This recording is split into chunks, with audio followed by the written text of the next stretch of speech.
What's up, y'all? This is your boy Eddie Jackson. Welcome back to the Drop That Podcast, where we're going to get into some wrestling talk. But before we do, this episode is brought to you by Layback TV, okay? Over 10,000 channels, movies on demand, every sports channel, multiple languages, multiple HBOs, and even best, it's compatible on your iPhones and your Androids, okay? So you can go on your Apple Store and your Play Store and download it, okay? When you download it, you can also go on laybacktv.com to get all the information, okay? All the prices, all the questions will be answered. And if they don't get answered on laybacktv.com, you can go to official_laybacktv, their official Instagram, okay? Now let's get into some motherfucking wrestling talk.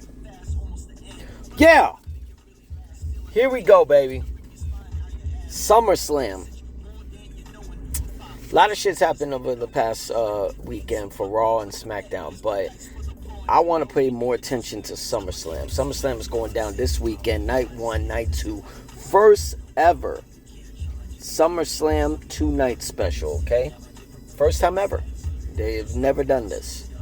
I thought they were going to do it in 2026 because they were scheduled to be over there in Minnesota, home of the Minnesota Vikings, and I thought that's where they were going to start their 2-night situation, but it turns out they're going to start it this year at MetLife Stadium, home of my New York Giants, baby. It's going to be interesting.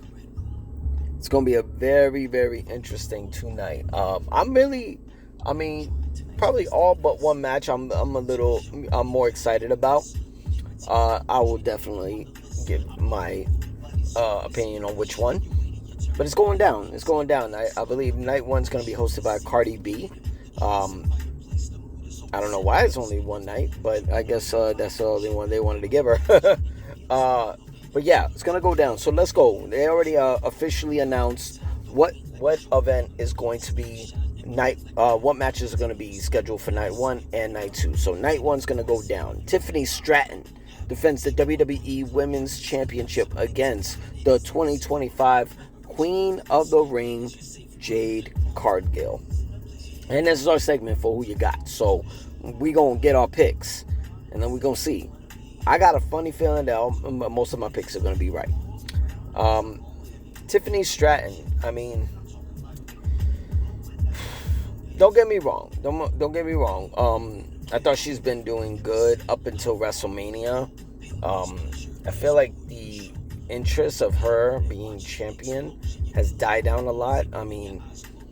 Look what her title defense was at Evolution. It was against Trish Stratus. I don't understand why it was, but I guess you just have to fill in the blanks. I think WWE creative is starting to see why it was a bad choice for Tiffany Stratton to defeat Charlotte Flair at WrestleMania. I think it would have been more interesting if Charlotte Flair would have gotten the win, gotten her 15 championship. It would have made it more interesting to see how far Charlotte would go with the title. But I think it would have been a better choice. But I feel it's coming to an end, and a storm is motherfucking coming. I got Jade Cargill winning her first singles title in WWE, the WWE Women's Championship. I just want to know how New Jersey is gonna feel if Jade Cargill gets the win. But I think Jade's gonna get it on this one. Speaking of the match that I wasn't too much feeling, I don't understand why it's happening, but whatever, it's happening. So, the Apex Predator, the legend killer himself, Randy Orton, and will be teaming up with Jelly Roll to take on the Scottish Warrior Drew McIntyre and the Maverick Logan Paul. Really? I don't get it. It's not because of Randy's teaming with Jelly Roll. No hate on, no shade on Jelly Roll. Great music. It's the opposing team. Logan Paul and Drew McIntyre, do you see who the fuck you're facing? Everybody in this ring, minus Jelly Roll, no shade on Jelly Roll, is basically like in ring shape for this match. Drew, 3-time world champion, Money in the Bank winner last year. Was it last year? I think it was the year before. I think it was last year. Yeah, it was last year. I'm sorry. I said 3-time world champion, a fucking specimen in the ring, and killer on the mic. You know what I'm saying? Logan Paul, former U.S. champion. I mean, he's been doing athletic shit since high school. You know what I'm saying? And he still stays in shape regardless of the whole impulsive podcast and everything. This guy stays in shape. You know, even he's a dad now. You would think he would have a dad bod. Nope. This guy stays in fucking shape. These guys are fucking killers in the ring. Randy knows that. He's been in the ring with He's been in the ring with Drew McIntyre and Logan Paul. How do I know? He's given them both a motherfucking RKO before. Last year at Elimination Chamber, he RKO'd both of them. You know, but I'm going to go with statistics on this one. I got Drew McIntyre and Logan Paul for the win on that one. So, hope you're training, Jelly. I mean, I don't even know. Good luck, bro. Hope you don't come out injured. We got Sami Zayn versus Karrion Kross again, part 3. They're technically 1-1, but apparently if Sami wins, he has to state that Karrion Kross was right. If Karrion wins, if Sami wins, he has to state that Karrion Kross was wrong, and if Karrion Kross wins, Sami has to state Karrion was right. A little weird ass stipulation, but I got Karrion Kross for the win on that one. We got Roman Reigns and main event Jey Uso. So you got the OTC and the Yeet Man himself taking on Braun Breaker and Bronson Reed. I mean, after what happened on Raw, I know it's just giving me vibes that Roman and Jey are going to pull this off.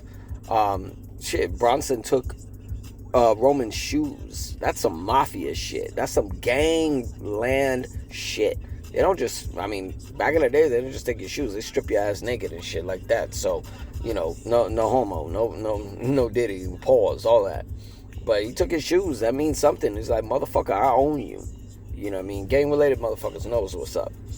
I don't know why, but I got Roman and Jey winning this match. And I don't even think they're going to come out healthy on this one. But I got Roman and Jey for that one. We got Raquel Rodriguez and Roxanne Perez of the Judgment Day defending the women's tag team titles against Charlotte Flair and Alexa Bliss.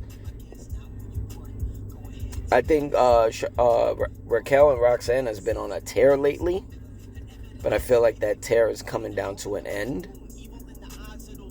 I think Charlotte and Alexa takes it for some reason. I think there's going to be some mistakes happening. We'll see. We got CM Punk and Gunther in the main event of night 1 for the World Heavyweight Championship. I think we're pretty much at the end of the road when it comes on to Gunther. I got CM Punk all day winning the World Heavyweight Championship. And probably in some surprising fashion. Now we got night 2. Night 2 is going to be very, very interesting. More championships, definitely. We got the Wyatt Six defending the WWE Tag Team titles against Andrade and Rey Fenix. DIY versus... The Wyatt Six defending against Andrade and Rey Fenix versus DIY versus Fraxum versus the Motor City Machine Guns versus the Street Profits in a 6-pack TLC tag team match for the WWE Tag Team titles. Wyatt Six have the belts. DIY has already had it. Street Profits already had it in great fashion. Fraction, ain't seeing it. Machine Gun, Motor City Machine Guns. I think they're gonna be probably, if it ain't Montez Ford, I think definitely Machine Gun. You know what? I'm gonna go with Montez Ford and Montez Ford and Andrade are gonna actually be MVPs of that match. But I got Andrade and Rey Fenix finally getting a moment and becoming WWE Tag Team Champions. We got Dirty Dom defending the Intercontinental Championship against AJ Styles, the Phenomenal. I was there when Dominic won the title. I don't know. Something tells me for some strange reason, Dirty Dom might pull this off. I got Dirty Dom, IC title. We see. We got Solo Sikoa defending the U.S. Championship against Jacob Fatu in a steel cage match. I got Solo Sikoa all the way, retaining the U.S. title. I don't think there's enough backup with Jacob, as well as if Big Jim Uso is in it. I don't think there's enough backup. So you got the MFTs with him. So I got Solo retaining the title in the steel cage. We got the women's Intercontinental title on the line as Becky Lynch defending against Lara Valkyria. No DQ, no count out. Now, if Lara does not win and Becky retains the title, that means Lara can't challenge for that belt as long as Becky is champion. I think Bayley is going to insert her in this match somehow, unfortunately. So I got Becky winning and retaining that title. We got a triple threat match. Naomi, please proceed with caution, defending the women's world title against Io Sky and Rhea Ripley, both former champions. Damn. Now, mind you, this is the winner of this match is going to face Stephanie Vaquer at Clash in Paris for the women's world title. I mean, my heart wants Rhea Ripley versus Stephanie Vaquer. Damn.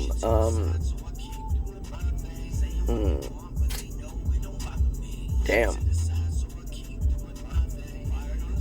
So, I mean, Rhea Ripley was in this match for the women's world title a year ago against Liv Morgan. She didn't win. And Rhea Ripley has never beaten Io. I'm going to go on a limb and I'm going to go with Rhea Ripley is going to riptie Io Sky to win the women's world title. I'm going with that. And then the main event is a street fight for the undisputed WWE Championship as the champion 17. Never seen. Or is it? Oh, my bad. It's the never seen 17. John Cena defending against Cody Rhodes. I'm going to go on a limb. This is going to be weird. I think some shit's going to happen. A lot of people is rumoring that the rumors are going to be Cody Rhodes is going to go. It's going to be a switch off where Cena's going to become babyface and Rhodes is going to become a heel. I don't see it. I don't see a reason why yet. Rhodes is definitely going to be a heel. And he's going to do a great job. I just don't see it yet. I don't see a reason for it yet. It ain't giving us vibes of it. The fans still want Cody. So I think Cody Rhodes will defeat John Cena for the undisputed WWE title. But I also think Seth Rollins is going to return and cash in on Cody Rhodes. Very sure shot. I mean, we never got a timetable when Seth comes back. And I feel like there's a reason behind that. So I got Cody winning and Seth cashing in. I think that will be better for him to cash in on that than the World Heavyweight title. He's been World Heavyweight Champion. And even if CM Punk wins it, I don't know. I don't know if I want to keep continuing that story, but whatever. That's what I got. But before we go, I'm going to shout out the rest in peace and condolences to the family of Hulk Hogan, also known as Terry Bollea. And I've been seeing a lot of the backlash regarding him. Apparently he passed away due to a heart attack with an undisclosed condition of leukemia. Okay. A lot of people want to bring up, when he was having his racist comments and all of that stuff. I get it. But you got to give that same fucking energy to everyone. You know what I'm saying?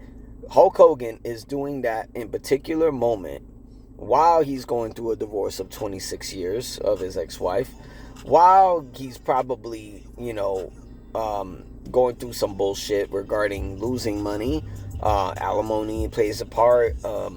Also, not to mention the accident that Nick Hogan had, with his friend. I think he went brain dead and stuff like that. That was traumatizing to go through. I don't think if you really fucking think about it, Hulk Hogan, a racist. I mean, he was fucking taking pills, taking all this shit, drinking. And we're really talking about, oh, he's a racist? He's been working with fucking black people God knows how long. Anybody ever heard of Mr. T, motherfucker? He tag teamed in the main event against Roddy Piper and Paul Orndorff. Main event, him and Mr. T, WrestleMania 1. Not to mention WrestleMania 18. He battled The Rock, who's also he's Black Samoan, but he's black. He had black people in the NWO. You remember Vincent, who was also named Virgil in WWE? Think about it. He had Stevie Ray, Booker T's older brother, in the NWO. You mean to tell me he was racist towards everyone? Or it's because he didn't want his daughter to date somebody like that? Call him a racist is weird, but the thing that you're going to call him a racist and really slander him even more after it's been years, he should have made amends by now. Not to mention, you got one moment, but then you got that streamer named Neon, who's fucking literally showing how racist he is, using the word black, nigga, fucking monkey, all on his streams to get fame and fortune. When he finally got it, now he wants to be a better person, and it wasn't that long ago he was doing that shit. He's 20.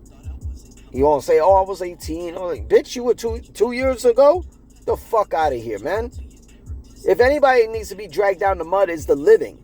And that motherfucker shows he's still living being a fucking racist. And he thought he was going to go on a fucking platform like the Breakfast Club and literally outwork them in an interview that they're in charge of. You got Charlamagne the God, you got Lauren LaRosa, you got Just Hilarious, and you got DJ Envy. Everybody black in that motherfucker. And apparently his crew, his camera crew, his security is black. So if you're going to drag Hulk Hogan, you drag that little motherfucker as well. Food for thought. But that's all we got. I'm your boy Eddie Jackson. This is Drop That Podcast. Make sure y'all click that subscribe button, like the page. Y'all already run those likes. You know what I mean? Run those likes. You know, comment if you like what I'm saying. If you don't like what I'm saying, you'll get responded to and handled accordingly. Y'all be safe, all right? Peace.